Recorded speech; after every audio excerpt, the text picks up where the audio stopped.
کی خدمت میں عرض کر دوں، یہ جو بندے کہتے ہیں قرآن کے لفظی ترجمے کو صرف نہ دیکھو، یہ بے ایمان ہے یا جاہل ہیں پرلے درجے کے۔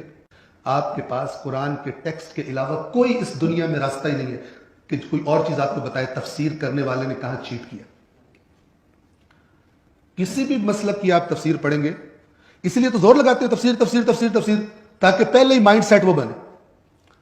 اس پڑھنے والے کو ہوتا ہی نہیں ہے کہ یہ آیت اصل میں کیا کہہ رہی ہے، وہ تو تفسیر دیکھ رہا ہوتا ہے بیچارہ، اچھا اس سے یہ مراد ہے، اس سے یہ مراد ہے، نامراد رہ جاتا ہے۔ اعوذ باللہ من الشیطان الرجیم، بسم اللہ الرحمن الرحیم۔ السلام علیکم۔ یہ مولانا حافظ صاحب جس طریقے سے یہ فرما رہے ہیں، ذرا اس کی وضاحت ان کو خود کرنی چاہیے، کیونکہ ایک ٹکڑا ہم نے دیکھا ہے، یہ اس کو ظاہراً جس طرح وہ بیان فرما رہے ہیں کہ جو ترجمہ قرآن پاک کا نہیں کہتے بلکہ کہتے تفسیر کی طرف دیکھو، تو ان کے لیے جو ہے بڑا سخت لفظ یوز کر رہے ہیں، حالانکہ ان کو ایسے نہیں چاہیے۔ جو بھی سلسلہ ہو تو وہی جو قرآنی اور ایمانی طریقہ کار ہے اس کے مطابق جو ہے دعوت دینی چاہیے، جیسا کہ پاک پیغمبر کے لیے حکم ہوا کہ وہ اپنے پروردگار کے راستے کی طرف جو ہے بالحکمت والموعظۃ الحسنہ کے تحت جو ہے لوگوں کو جو اچھے واعظ کے ساتھ بلائے اور ان سے ایسے طریقے سے بحث کر جو سب سے اچھا ہو۔ تو ان کو چاہیے تھا اس طریقے سے جو اپنا پیغام جو میسیج دیں، تاکہ لوگ جو ہیں ان کی بات میں کچھ یا تدبر اور فکر کر سکیں، مگر یہ اپنے مخالفین کو اس انداز سے بیان کریں گے تو اور اس سے غلط فہمیاں مزید پیدا ہوں گی۔ کیونکہ ترجمہ قرآن آپ کو پتہ ہے کہ ترجمہ تو کتنے عرصے بعد فارسی میں ہوا، پھر اردو میں ترجمے ہوئے۔ جو اہل کتاب تھے اور جن کی زبان بھی جو ہے ہمارے ہاں، چونکہ عرب میں یہ قرآن پاک نازل ہوا اور وہ عرب لوگ تھے، اور وہاں بھی ان کو لاکھ کیا تشریح کی ضرورت تھی؟ بالکل تھی، کیونکہ کتاب الحکمت کی اس نے تعلیم دی جس پر یہ قرآن نازل ہوا۔ اگر صرف قرآن ہی ہوتا وہ خود ہی پڑھ لیتے، خود ہی لوگ بھی مانا ترجمہ جو سمجھ لیتے لے لیتے، اس کی پھر وارث قرآن کی جو ہے ضرورت ہی نہیں تھی۔ نعوذ باللہ، ایسے تو نہیں ہے۔ حالانکہ وہ جو اہل زبان تھے عرب تھے، تو عربی میں قرآن پاک نازل ہوا، تو پھر رسول اللہ کی نعوذ باللہ کیا ضرورت تھی؟ پھر وارث قرآن کی آگے جو ہے اہل بیت علیہ السلام کی نعوذ باللہ کیا ضرورت ہے؟ نہیں۔ آپ جانتے ہیں کہ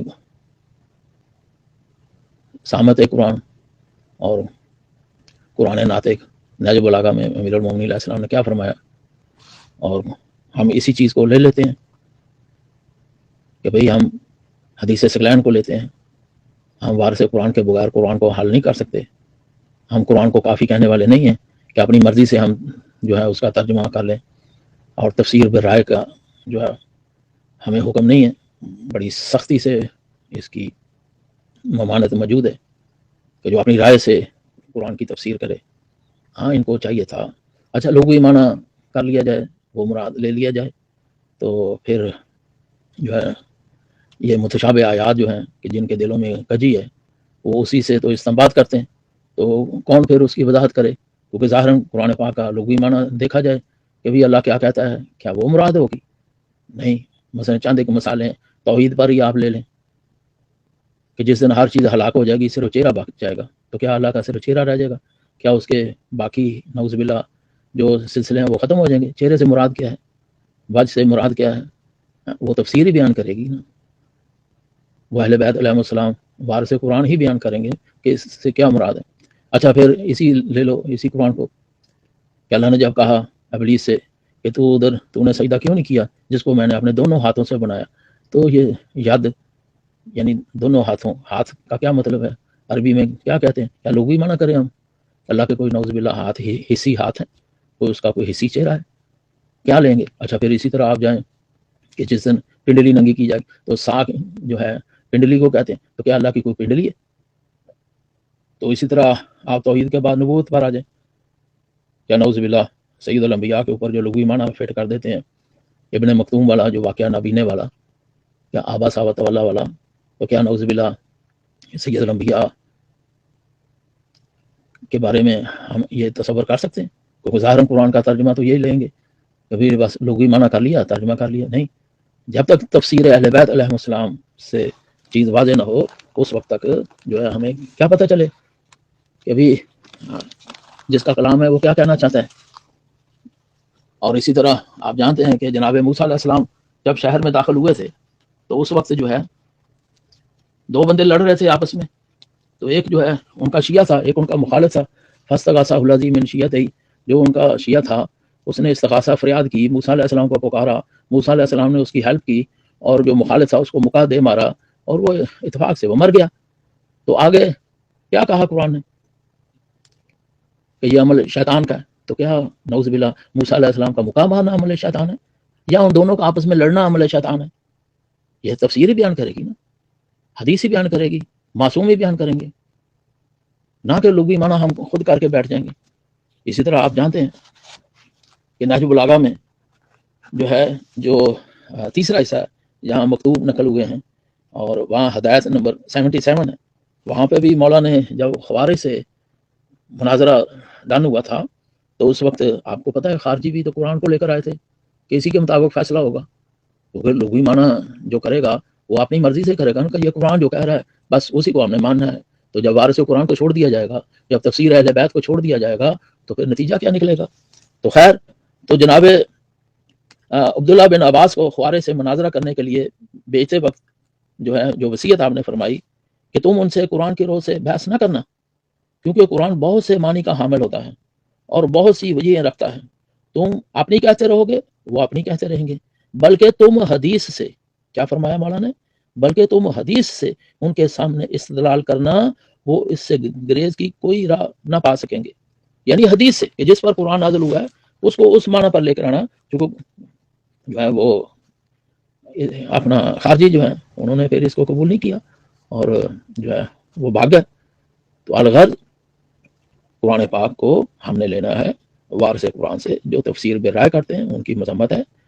لغوی معنی جو کریں گے وہ غامدی اینڈ کمپنی، یہ پرویزی اینڈ کمپنی یہ کیا کرتے ہیں؟ یہی کہتے ہیں کہ قرآن کے ظاہر کو رکھ لو، عربی تھوڑی سی سیکھ لو، اور یہ نہیں سوچتے عربی دیکھنی ہے تو دماغ کی ہم نے عربی بھی تو دیکھنی ہے، عربی تو ابو جہل کو بڑی آتی تھی۔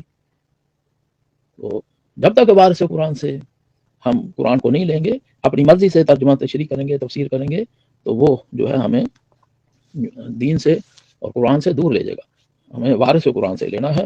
اور یہ مناظرے کی بات جو ہے جو امیر المومنین علیہ السلام نے خوارج سے جو بظاہر مسلمان تھے جناب ابن عباس کو جو مقرر کیا تھا، یہ جو آپ دیکھ سکتے ہیں الاعتقان جو ہے جلال الدین سیوطی اس نے والیوم 1 پیج 142 پہ بیان کیا، اور اسی طرح مفتی شفیع صاحب جو ہے انہوں نے جو ہے یہ مفتی تقی عثمانی کے والد صاحب انہوں نے ختم نبوت جو لکھی اس کے پیج 36 پہ بیان کیا، اور نہج البلاغہ کا جو طبع قدیم ہے اس کا جو 3 ہے پیج 244 ہے، طبع مصر جس کا اردو ترجمہ مفتی جعفر حسین آل اللہ مقام نے کیا تھا، پیج 766 طبع لاہور کا، اور اسی طرح فرق النجات والیوم 1 پیج 343 حافظ علی محمد اور حکیم امیر الدین صاحب کا طبع جنگ میں، اور نہایا ابن اسیر والیوم 4 پیج 93 پہ، اور تفسیر کبیر فخر الدین رازی کی والیوم 1 پیج 244 پہ، نسیم الریاض جو شرح شفا اس کی والیوم 3 پیج 374 طبع مصر پہ، اور خاکسار نے تحفہ قادیانیہ کے پیج 868 اور 869 پہ اس کی وضاحت اور یہ مولا کا فرمان بیان کیا، اور یہ شیعہ سنی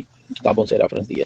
تو اس طرح وارث قرآن کو چھوڑ کر ہم جب اپنی مرضی سے جو ہے ترجمہ کریں گے، قرآن کی ترجمانی کریں گے، تو وہ مناسب نہیں جب تک ہم اہل بیت علیہ السلام سے، وارث قرآن سے، سید الانبیاء صلی اللہ علیہ وسلم سے، حدیث سے جن پر قرآن نازل ہوا، جنہوں نے اس کی کتاب و حکمت کی تعلیم دی، وہ تعلیم کیا تھی وہی تفسیر اہل بیت ہے۔ لہٰذا ہمیں تفسیر وہ دیکھنا ہوگی جو اہل بیت علیہ السلام سے ہم تک پہنچی ہے، نہ کہ لوگوں کی تفسیر بے رائے جو اپنی مرضی سے ترجمہ تشریح کریں۔ تو ہمیں ایسے لوگوں سے بچنا ہوگا، اور امید ہے کہ مولانا حافظ صاحب جو ہیں اس کی مزید وضاحت فرما دیں گے، ورنہ ان کے اس ٹکڑے سے کچھ غلط فہمی پیدا ہو سکتی ہے۔ جزاک اللہ۔ السلام علیکم ورحمۃ اللہ وبرکاتہ۔